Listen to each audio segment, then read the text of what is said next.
세상을 살아가는 사람들에게 꼭 필요한 것들이 있습니다. 예를 들면 돈이 필요하죠.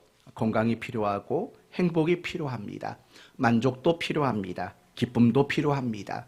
배우자도 필요하고 가정도 필요하고 또 자식도 필요합니다. 그거 말고도 세상을 살아가는 사람들에게 필요한 것들은 많습니다. 그러나 그 많은 것들 중에서 반드시 필요한 또 한 가지가 있습니다. 그것은 바로 위로라는 겁니다. 이 땅을 살아가는 사람들 중에 위로가 필요하지 않은 사람은 없습니다.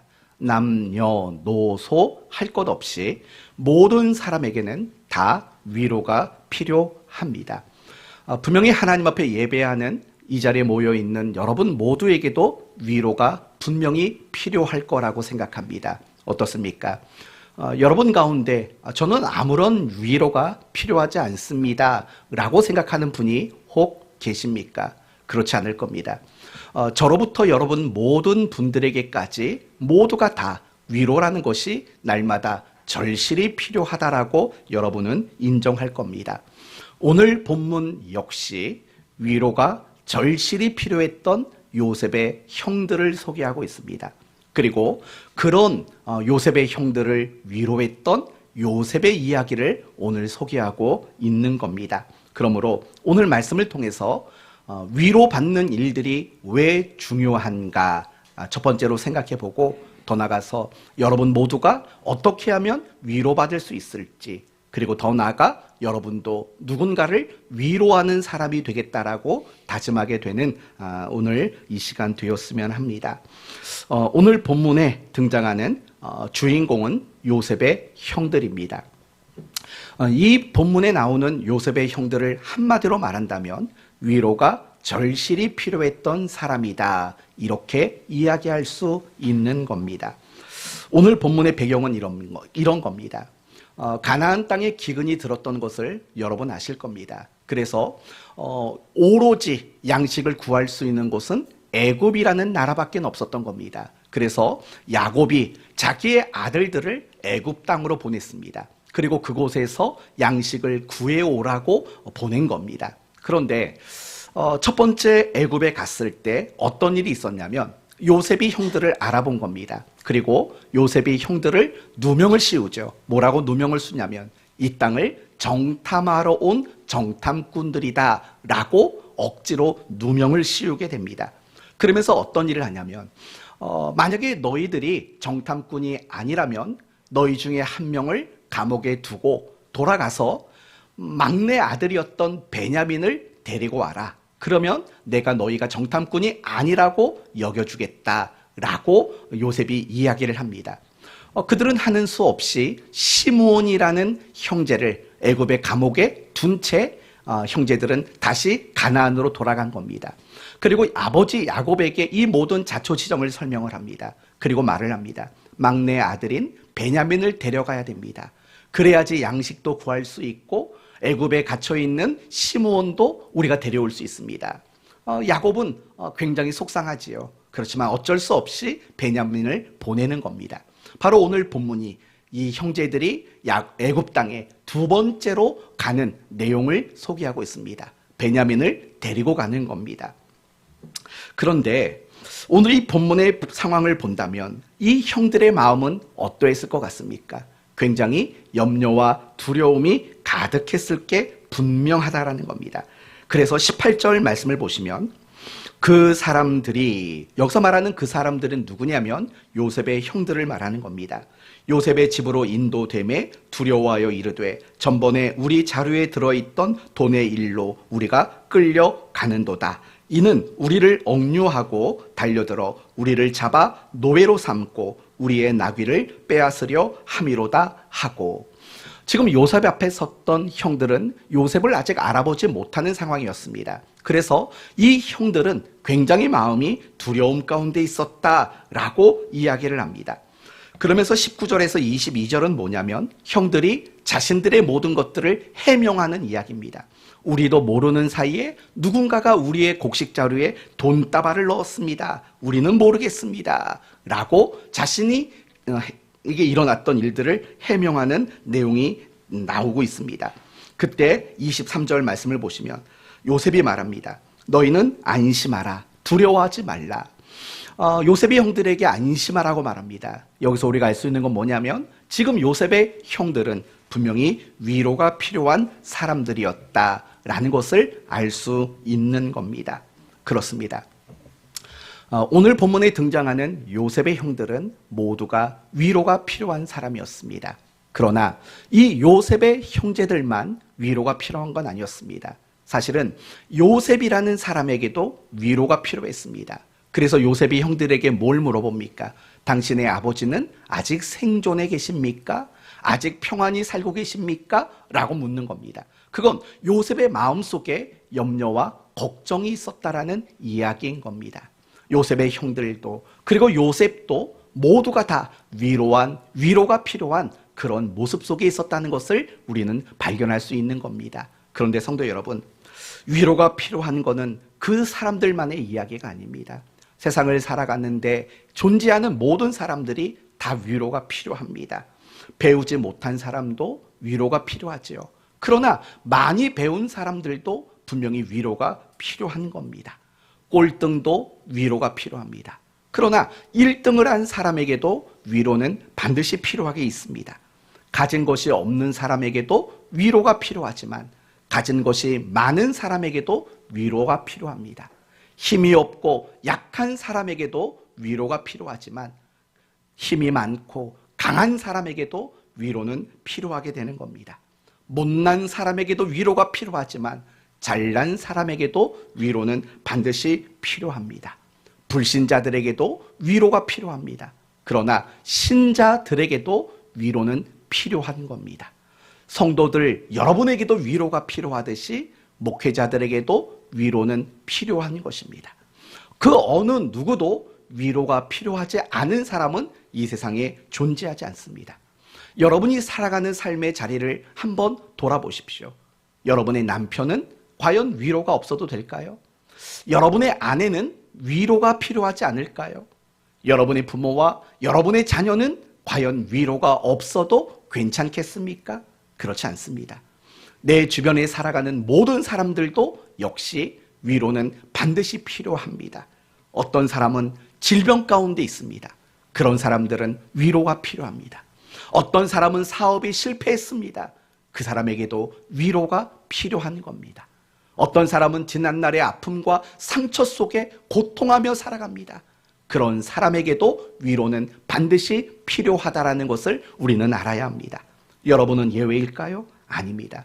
이 자리에서 정말 은혜롭게 예배를 드리고 있지만 여러분 각 사람도 여러분의 마음속에는 분명히 위로가 필요한 무엇인가가 여러분에게는 존재하고 있는 겁니다. 그러므로 저는 여러분에게 바랍니다. 여러분 모두가 위로받는 사람이 되기를 바랍니다. 왜냐하면요, 우리가 위로를 받는 것은 너무 중요한 일이기 때문에 그렇습니다. 물론 우리가 위로를 받지 못한다고 세상을 못 사는 건 아닙니다. 위로받지 못해도 우리는 세상을 살 수는 있습니다. 그러나 내가 세상을 어떻게 살아가느냐는 결국 무엇이 결정하는 거냐면 위로받음의 분량이 결국은 결정하게 된다라는 거예요. 예를 들면 이런 겁니다. 위로받지 못한 사람은 어떻게 살 것 같습니까?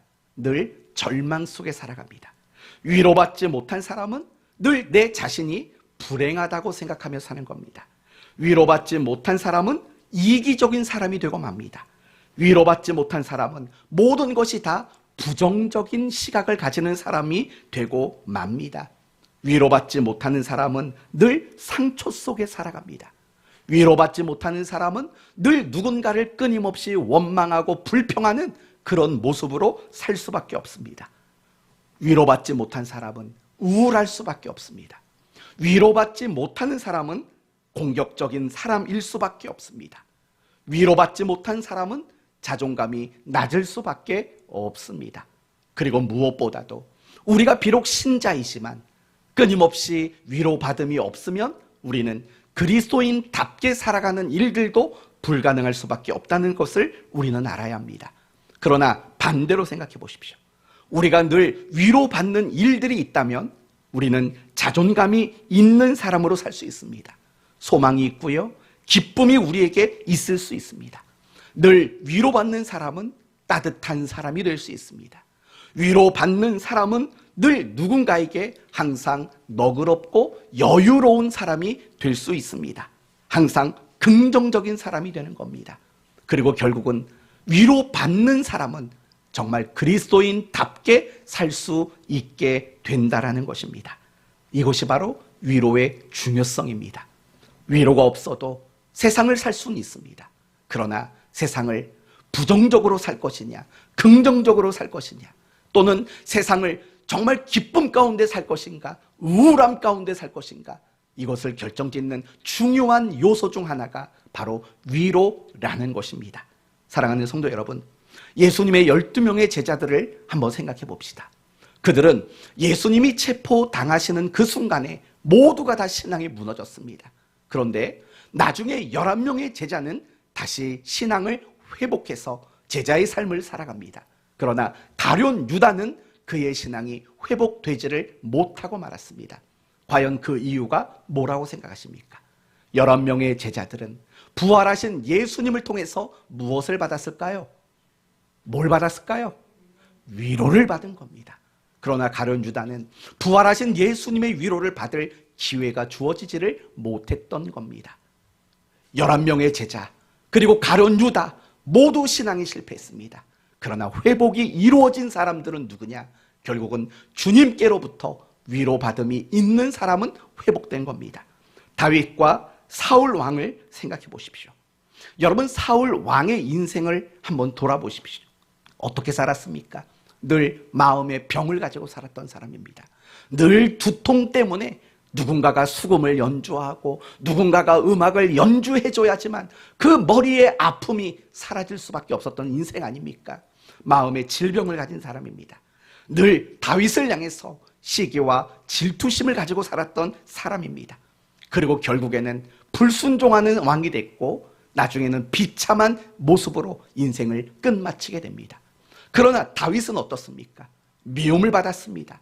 도망을 다니며 살았습니다. 그럼에도 불구하고 다윗에게는 기쁨과 만족이 넘쳤습니다. 하나님의 뜻대로 순종하는 일들이 있었고 하나님께서 가장 칭찬하셨던 왕의 기준으로 다윗을 세워주셨습니다. 그렇다면 생각해 보십시오. 다윗과 사울 왕의 가장 결정적인 차이는 무엇이었는가를 생각해 보세요. 그게 뭘까요? 바로 위로의 결정적 차이가 있다는 거예요. 사울 왕은 그 인생 속에서 어디에서도 위로받는 일들이 없었어요. 그러나 다윗은 달랐어요. 다윗은 하나님에게도 위로를 받았고 자신과 함께했던 모든 동료들에게도 늘 끊임없는 위로를 받았다라는 사실을 여러분 아셔야 합니다. 사도 바울을 생각해 보시겠습니까? 바울은 1차, 2차, 3차 전도 여행을 했고 로마 전도까지 나간 분입니다.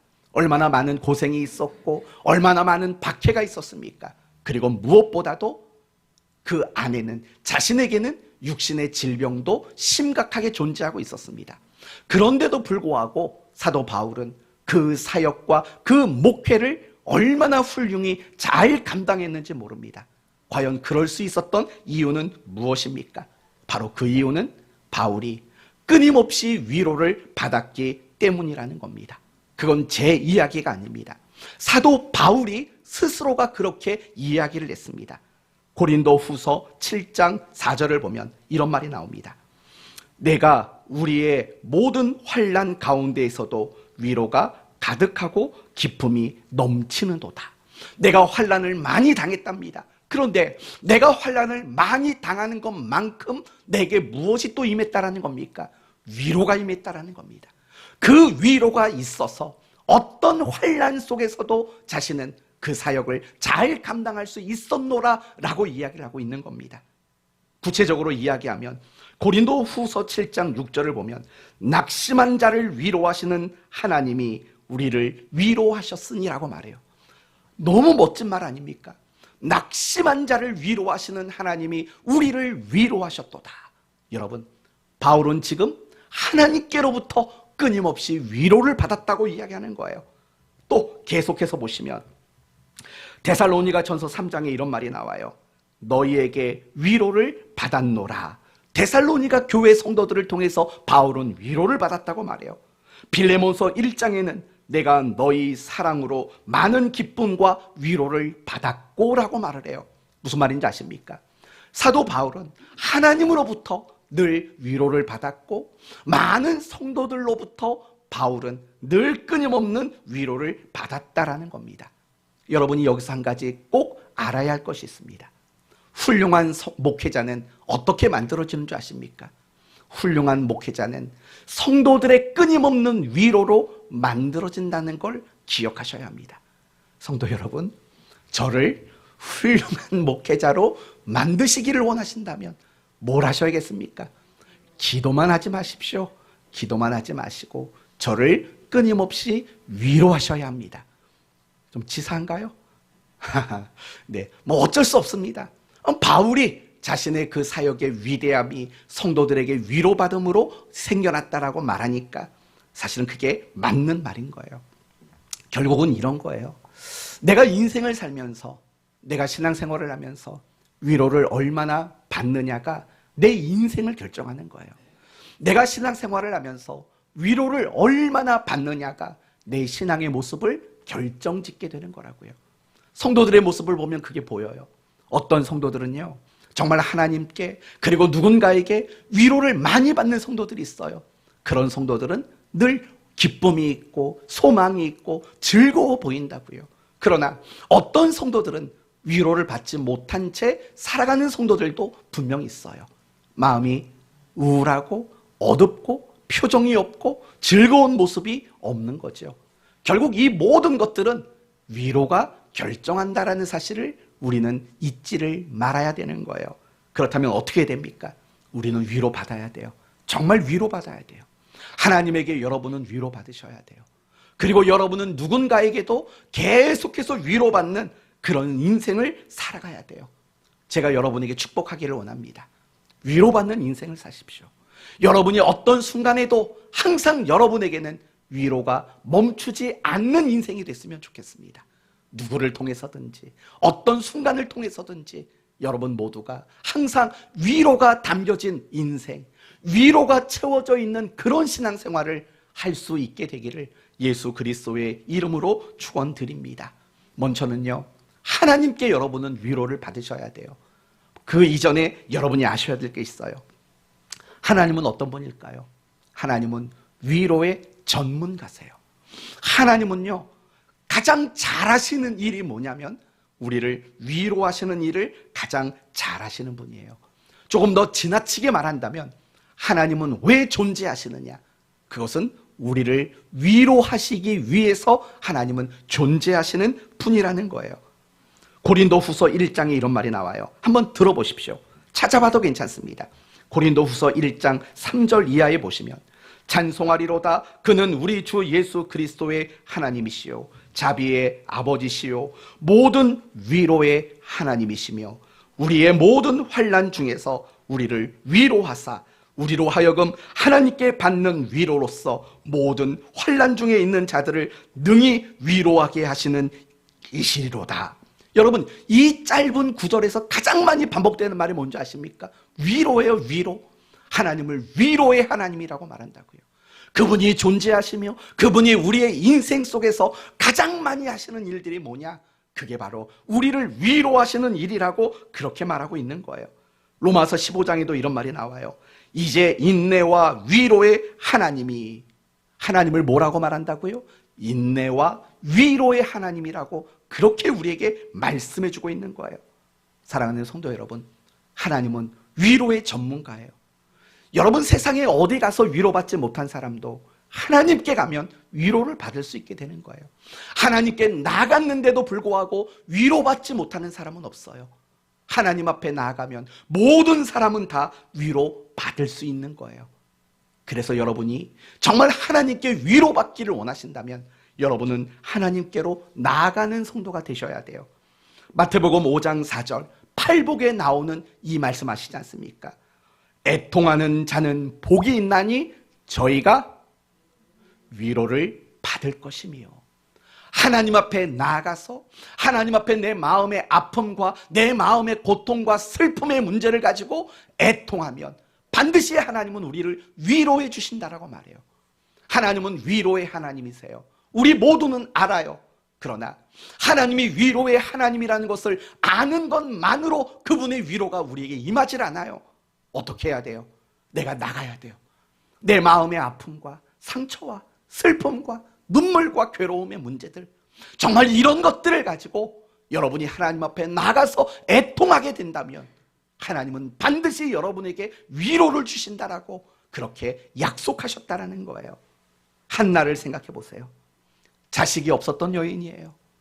그것 때문에 마음에 비참함과 수치심과 불행이 있었던 여인이에요. 그 마음의 아픔과 슬픔을 가지고 하나님 앞에 가서 애통을 했다고요. 위로 받았을까요? 못 받았을까요? 위로 받았어요. 정말 충분하게 위로를 받았다고요. 히스기야 왕을 보십시오. 갑자기 시한부 선고를 받게 됐어요. 3일 안에 너는 죽게 될 것이라고 통보를 받았다고요. 그 마음의 아픔, 그 마음의 슬픔을 가지고 하나님 앞에 나가서 애통했다고요. 위로를 받았을까요? 못 받았을까요? 받았어요. 여러분도 마찬가지예요. 지금 여러분의 마음 가운데 정말 누군가가 다독거려주고 여러분을 위로해줘야 할 부분들이 마음에 있지 않습니까? 참아가지 마십시오. 여러분의 마음의 아픔들, 여러분에게 마음의 괴로움의 문제들, 그거 가지고 여러분이 하나님 앞에 나가서 애통하는 사람들이 되셔야 돼요. 그러면은요, 여러분이 지금까지 경험하지 못했던 하나님의 놀라운 위로를 경험할 수 있게 되는 거예요. 우리가 왜 하나님께 위로받는다고 생각이 안 될까요? 애통하지 않는 거예요. 나에게 아픔이 있어요. 나에게 슬픔이 있어요. 나에게 괴로움이 있어요. 나에게 실패가 있고 나에게 상처가 있어요. 그런데 그 문제를 가지고 하나님 앞에 나가서 애통하는 일들을 우리는 하지 않는 거예요. 그래서 우리는 위로받지 못하고 늘 그 아픔과 상처 속에서 우울하고 근심 가득한 모습으로 우리는 늘 살아가게 되는 거죠. 여러분 자신을 생각해 보셔야 돼요.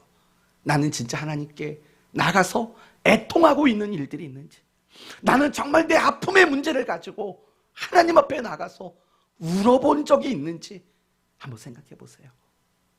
참을만 하세요? 그 마음의 고통의 문제 참을만 하세요? 참지 마세요. 여러분이 그걸 자꾸 참아나면 어떻게 되냐면 여러분 스스로가 강팍한 사람이 돼요. 여러분 스스로가 독한 사람이 된다고요. 여러분 스스로가 굉장히 공격적인 사람으로 바뀐다고요. 여러분이 그 아픔의 문제와 상처의 문제는 반드시 위로로 해결하셔야 돼요. 나이 많으신 성도들만 아픔이 있는 게 아니지 않습니까? 젊은 친구들도, 어린 학생들도 왜 위로받을 게 없겠냐고요. 그거 방치하시면 안 돼요. 하나님 앞에 나가서 정말 애통하면서 그 위로를 받는 일들이 여러분의 삶에 많아져야 돼요. 그래야 정말 여러분의 인생은 기쁘고 행복한 인생이 될 수 있는 거예요. 하나님께 위로받으십시오. 정말 위로받으셔야 돼요. 그래야 여러분이 정말 그리스도인답게 살아낼 수 있는 그 힘과 그 용기를 여러분은 얻을 수 있기 때문에 그래요. 더 나가서 누군가에게도 위로를 받으셔야 돼요. 어쩌면 여러분 가운데 이런 말 하실지도 몰라요. 목사님, 하나님께만 위로받으면 됐지 뭐 사람한테도 위로받습니까? 라고 말씀하실지 몰라요. 믿음이 좋은 척하지 마십시오. 틀렸습니다. 그거는 하나만 알고 둘은 모르는 거예요. 정말 모르는 소리예요. 왠 줄 아십니까? 하나님은 우리를 위로하는 진정한 위로자세요. 그런데 하나님이 우리를 위로하시는 방법 중에 가장 큰 방법이 뭔지 아십니까? 어떤 누군가를 통해서 우리를 위로하시는 방법을 바로 위로의 방법으로 삼으시는 하나님이시기 때문이에요. 바울은 자신이 많은 위로를 받았다고 했어요. 그 위로를 대부분 누구에게 받았어요? 다 성도들에게 받았다고요. 이삭은 리브가를 통해 위로를 받아서 어머니를 잃은 슬픔을 이겨냈다고요. 엘리야는 사르밧 과부에게 위로를 받아서 다시 힘을 내고 사역을 감당할 수 있었어요. 롯은 보아스를 통해서 그 인생의 슬픔의 문제를 위로받을 수 있었던 거예요. 초대교회의 많은 성도들은 바나바를 통해서 얼마나 많은 위로를 받았는지 몰라요. 그것이 하나님이 정해놓으신 위로의 원칙이에요. 하나님이 기도 가운데, 묵상 가운데 우리를 위로하시죠. 우리가 찬송을 드릴 때 하나님은 위로하시죠. 그러나 그거 말고도 여러분의 곁에 있는 누군가를 통해서도 하나님은 위로하는 원칙을 하나님은 가지고 계신 거예요. 그래서요, 아니 하나님께만 위로받으면 되지, 이런 건 참 신앙의 말이 될 수가 없는 거예요. 하나님은 우리에게 왜 가정을 주셨을까요? 저는 그 가정을 주신 중요한 이유가 바로 위로라고 저는 생각이 들어요.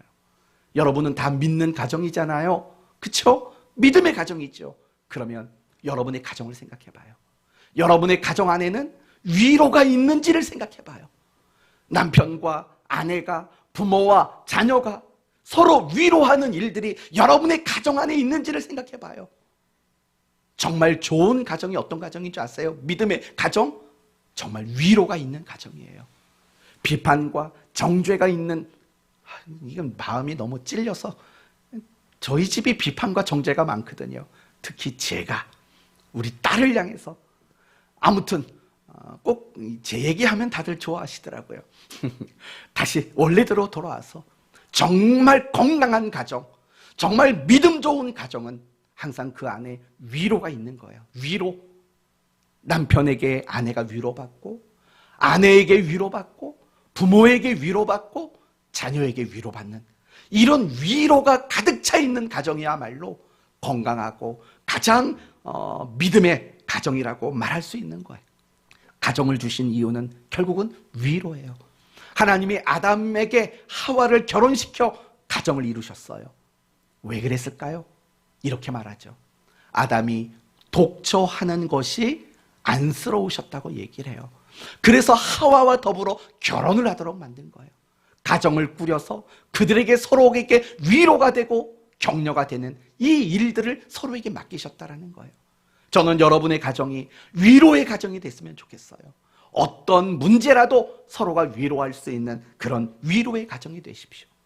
하나님은 왜 신앙생활을 각각 집에서 하지 않고 교회 공동체 안에서 신앙생활을 하도록 하셨을까요? 그 이유도 서로 위로하기 위해서 하나님은 함께 모여 교회 공동체 안에서 신앙생활을 하기를 기대하고 계셨던 거죠. 그러면 좋은 교회는 어떤 교회입니까? 내 아픔과 슬픔과 어떤 문제든 교회 앞에 가지고 나왔을 때 교회 안에서 누구에게라도 위로받을 수 있는 교회, 그 교회가 정말 좋은 교회 아니겠습니까? 그런 교회가 되어야 하는 거예요. 여러분, 이단들의 특징이 뭔지 아십니까? 위로가 없어요. 신천지며 어떤 다른 여러 이단들을 생각해 보십시오. 과연 그들에게 진정한 위로가 있는지 생각해 보세요. 무서움을 주고 겁을 주고 그래서 하도록 만드는, 여러분, 그런 것들이 이단들의 특징 아닙니까? 요한계시록을 설교하면서 무시무시하게 겁을 주는 거죠. 제가 요한계시록 강의를 할 때 여러분에게 반복했던 말이 뭡니까? 계시록을 가지고 겁주는 설교는 건강한 설교가 아니다라고 말을 했어요. 왜냐하면 사도 요한을 통해서 계시록을 주셨을 때 주신 목적이 뭐냐면 복 있는 자라가 되라고 주신 거죠. 그걸 겁을 주기 위해서 주신 게 아닌 거죠. 위로하기 위해 주신 거죠. 다시 원래대로 돌아옵시다. 정말 좋은 교회는 항상 위로가 넘치는 교회가 좋은 교회일 수밖에 없어요. 사랑하는 성도 여러분, 하나님에게 위로받고 더 나아가서 누군가에게도 위로받으셔야 돼요. 위로받으셔야 돼요. 방법은 뭘까요? 누군가에게 위로받는 방법. 알아서 와서 위로해 주겠지 하시면 안 됩니다. 여러분이 마음을 열고 여러분이 위로가 필요한 사람이라고 말하셔야 돼요. 그리고 위로해 달라고 여러분은 요구하셔야 돼요. 모처럼 저희 딸 장점을 하나 얘기해 드리겠습니다. 저희 딸의 장점은 뭔지 아십니까? 맨날 단점만 얘기해서 우리 딸이 나쁜 딸이라고 생각할까 봐 이번엔 장점을 말하는 겁니다. 저희 딸은 조금만 속상하고 힘들면 항상 저한테 이렇게 말합니다. 아빠, 안아주세요. 하루에도 한 10번 이상은 안아주는 것 같아요. 아빠, 안아주세요. 여러분, 그 말은 결국 무슨 말이냐면 위로해달라는 말이에요. 위로해달라는 말. 여러분이 그런 사람 됐으면 좋겠어요. 힘드시면은요, 그거 참지 마세요. 땡이라고요? 참지 마세요. 참지 마시고 저한테 전화하세요. 목사님, 위로해 주세요. 하세요. 그리고 여러분의 목자들이 있잖아요. 목장 안에 목자들이 있잖아요. 목자님, 집사님, 권사님, 위로해 주세요. 라고 하세요. 그리고 위로를 받으세요. 누가 내 마음 알아주겠지. 어떻게 합니까? 어떻게 알아요? 여러분이 스스로 나는 위로가 필요한 사람입니다. 한 번만 안아주세요. 이거 이상하게 생각하지 마시고, 근데 안아주세요. 저희 딸 표현을 빌어 쓰는 거니까 안아주세요. 위로해 주세요. 라고 여러분은 서로에게 요구할 수 있어야 돼요. 그걸 위해서 우리가 함께 신앙생활하는 거 아닙니까? 그래서 항상 우리 교회는요, 그런 위로가 많은 그런 교회가 되었으면 좋겠습니다. 그러면 끝으로 하나만 더 생각하고 마칩시다. 우리는 지금까지 어떤 이야기를 했냐? 위로 받아야 한다는 이야기를 했어요. 위로가 얼마나 중요한지, 우리의 삶과 우리의 신앙을 막 바꾸어 놓을 수 있는 게 결국은 위로라는 거. 그래서 우리는 하나님께 위로받고 서로에게도 위로를 받아야 된다는 여기까지 왔어요. 이제 마지막으로 여러분에게 들을 이야기는, 이제 여러분은 반대의 일도 하셔야 돼요. 여러분은 분명히 위로가 필요해요. 그러나 여러분은 누군가에게 위로자가 되셔야 된다는 거예요. 오늘 본문을 보면 요셉이 형들에게 어떻게 했는지를 소개해주고 있어요. 23절 한번 보시겠어요? 23절.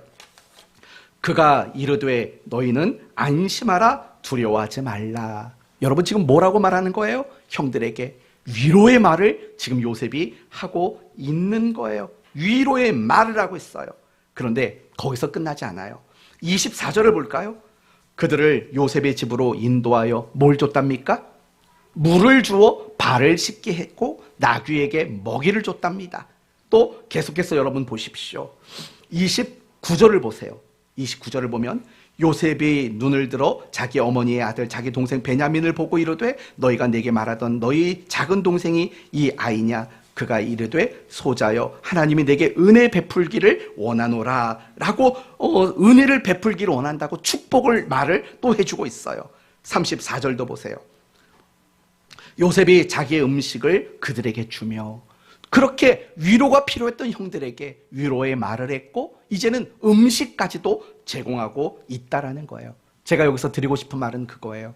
우리는 누군가를 위로해야 돼요. 그러나 말뿐인 위로가 아니라 어떤 행동이 포함되어 있는 위로를 할 줄 알아야 된다라는 거예요. 저는 지난 수요일부터 다음 주일까지 요셉의 이야기를 가지고 말씀을 지금 전하고 있는 거예요. 제가 요셉의 이야기를 묵상했는데 제가 뭘 가장 많이 느꼈냐면 요셉은 정말 사람을 위로하는 사람이었다라고 느꼈어요. 예를 들면 요셉이 감옥에 갇혔잖아요. 얼마나 억울해요. 그런데도 불구하고 그 감옥 안에 있는 술 관원장과 떡 관원장, 그들을 위로하는 일들을 요셉이 했다고요.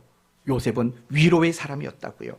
그렇다면 이렇게 형들을 위로하는 요셉을 우리에게 소개하는 이유는 뭘까? 너무 명확하지 않습니까?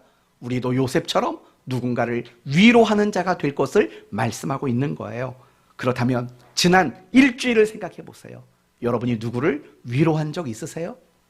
누군가를 위로하기 위해서 커피 한 잔 대접하시거나 밥을 한 끼 대접하신 적이 있으세요? 여러분이 지난 일주일을 돌아보십시오. 나는 단 한 번이라도 정말 위로자였을까? 이걸 한번 여러분은 생각해 보셔야 돼요. 만약에 여러분이 누군가를 단 한 번이라도 제대로 위로해 준 경험이 있다면 여러분은 훌륭한 그리스도인의 삶을 사신 거예요. 그러나 지난 한 주간을 돌아봤을 때 내가 누구도 위로해 본 적이 없다면 여러분은 훌륭하지 못한 그리스도인의 삶을 사신 거예요. 성도 여러분, 그리스도인이란 어떤 사람일까요? 그리스도인이란 결국은 예수님을 닮은 사람이 그리스도인인 거예요. 교회 다닌다고 그리스도인이 아닌 거예요. 예수님을 닮아가는 사람이 그리스도인인 거예요. 그렇다면 예수님은 어떤 분일까요? 기적을 행하고 병을 고치는 것보다도 위로를 더 중요하게 생각했던 분이 바로 예수님이라는 걸 알고 계십니까?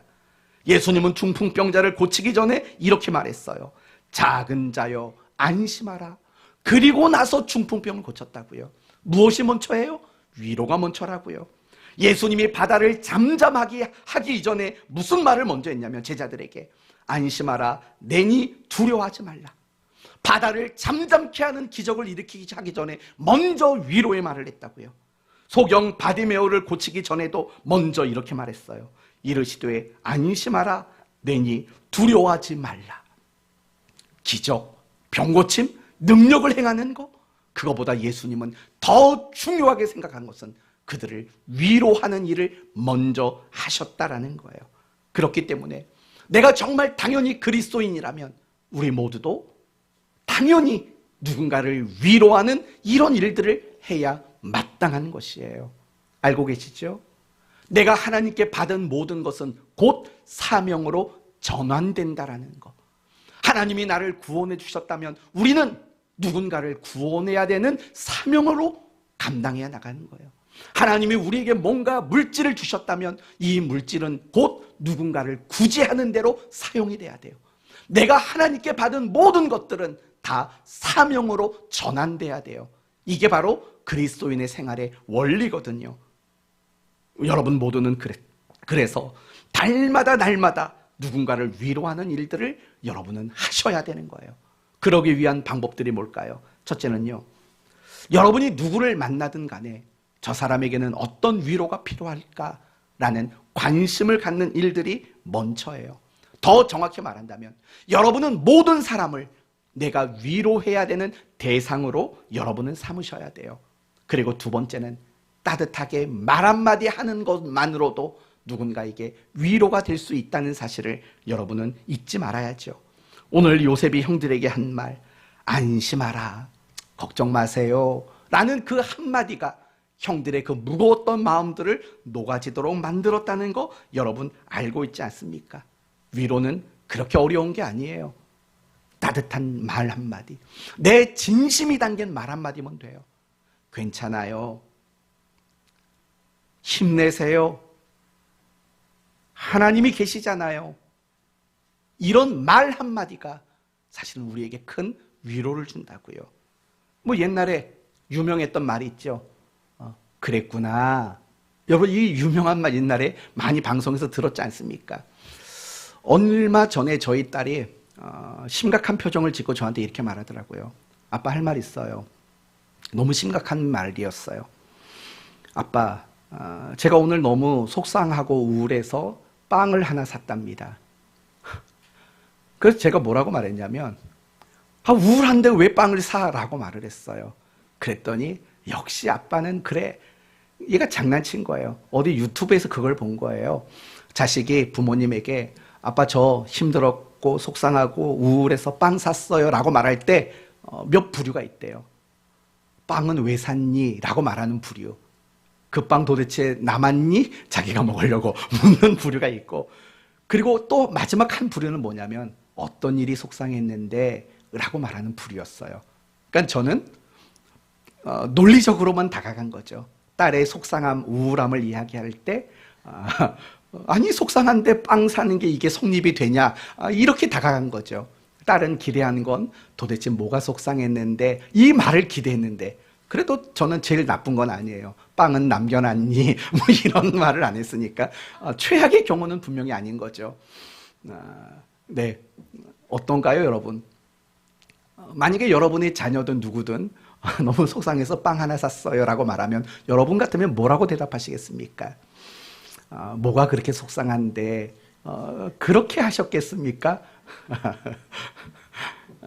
그러니까 그런 걸 말하는 거예요. 정말 아무것도 아닌 거지만 그냥 따뜻한 말 한마디 건네주는 것만으로도 우리는 정말 큰 위로자가 될 수 있어요. 그리고 또 한 가지 방법이 있어요. 여러분도 살다 보면은요, 위로가 필요한 순간들이 분명히 있잖아요. 어떨 때는 몸이 아플 때, 어떨 때는 내가 하는 일이 안 될 때, 어떨 때는 내가 누군가에게 상처를 받았을 때, 그거 말고도 우리는 위로가 필요한 순간들이 많이 있어요. 인생을 살다 보면은요. 그 순간을 지혜롭게 이겨내세요. 여러분이 위로가 필요하다고 느끼는 그 순간을 여러분이 잘 감당해 내시면 돼요. 왠 줄 아십니까? 여러분이 그 순간을 잘 이겨내고 감당하시면은요, 여러분이 겪었던 그 위로가 필요했던 순간에 있는 누군가를 진짜 위로할 수 있는 거예요. 옛날에 어떤 권사님이 그런 말을 했어요. 남편이 돌아가시고 나서 소천하시고 장례식이 끝났어요. 어떤 권사님이 와서 이렇게 말했대요. 권사님, 남편분 천국 갔으니까 너무 상심하지 마세요 라고 말했대요. 근데 그 말이 하나도 위로가 되지 않았대요. 왜냐하면 그 권사님은 남편은 아직 건강하게 살고 있었거든요. 근데 또 다른 권사님, 오래전에 남편을 먼저 떠나보낸 권사님이 오셔서 이렇게 말했대요. 권사님 마음 내가 알아. 근데 그 말 한마디에 눈물을 펑펑 쏟고 정말 위로를 받았다라는 이야기가 있어요. 무슨 말인지 아시죠? 내가 그 일을 겪어보지 않고는 그 일에 내가 진짜 위로자가 되지를 못해요. 여러분이 정말 배고파 보지 않았는데 배고픈 사람을 어떻게 위로하실 거예요? 그렇죠? 여러분이 가난해 본 적이 없는데 가난한 사람을 어떻게 위로할 수 있겠어요? 정말 내가 사랑하는 사람을 잃어본 적이 없는데 어떻게 여러분은 그런 사람을 여러분은 위로할 수 있겠어요? 내가 병들어 보지 않았는데, 내가 암에 걸려 보지 않았는데 내가 어떻게 암에 걸린 사람을 진짜 위로할 수 있겠어요? 어느 유명한 여목사님이 그 얘기를 하더라고요. 본인이 암에 걸렸어요. 유방암에 걸렸어요. 그러고 나서 정말 유방암에 걸린 사람들에게 위로의 말을 할 때마다 그 사람들이 진짜 위로를 받는 걸 봤대요. 그러면서 하는 말이 뭐냐면, 하나님이 우리의 인생 속에서 겪게 하시는 위로가 필요한 다양한 순간들은 결국에는 그 일에 고통당하는 사람들을 위로하기 위해서 나에게 그 마음을 헤아리도록 하기 위한 하나님의 과정이라고 이야기하는 걸 들은 적이 있어요. 전 맞는 말이라고 생각해요. 저는요, 개척교회 목사님들 위로 잘할 수 있어요. 왜요? 제가 개척교회 목사니까 그런 거예요. 그런데 우리는 어떤 위로가 필요한 순간들을 우리는 별 의미와 가치를 두지 않는 거예요. 하지만 그게 아닌 거예요. 하나님은요, 내게 위로가 필요한 그 순간에 의미와 가치를 담아두셨지요. 어떻게 해요? 그 일을 겪을 사람들, 그 일을 겪고 있는 사람들, 그들을 위로하는 위로자로 우리를 만드시고 준비하시기 위한 그런 의미와 가치를 가지고 있는 거예요. 그러니 여러분이 인생을 살면서 위로가 필요하다고 느껴지는 그 순간을 그리스도인답게 잘 감당해 내셔야 돼요. 그래야 여러분은 더 나은 위로자가 될 수 있는 거예요. 그리고 무엇보다 여러분이 가장 큰 위로자가 될 수 있는 방법은 복음을 전하세요. 아직 예수님을 모르는 분들, 아직 하나님과 아름다운 관계 속에 들어오지 못한 분들, 그들에게 복음을 전하셔요. 그거보다 큰 위로는 존재하지 않을 겁니다. 이제 말씀을 마치겠습니다. 이 세상을 살아가는 모든 사람은 다 위로가 필요합니다. 위로를 받는 사람은 소망과 기쁨 중에 살아가지만 위로를 받지 못하는 사람은 낙심과 절망과 상처와 이기적임 속에 살아갈 수밖에 없습니다. 여러분 모두 위로받으십시오. 하나님께 애통하며 나가 위로받으시고, 누군가에게도 나를 위로해달라고 먼저 마음을 여시고 위로를 받으십시오. 그리고 더 나가서 여러분 곁에 있는 분들을 끊임없이 위로하는 일에 최선을 다하는 여러분 되십시오. 위로가 필요한 여러분이지만 위로자로 살아가게 되시기를 예수님의 이름으로 축원드립니다. 아멘.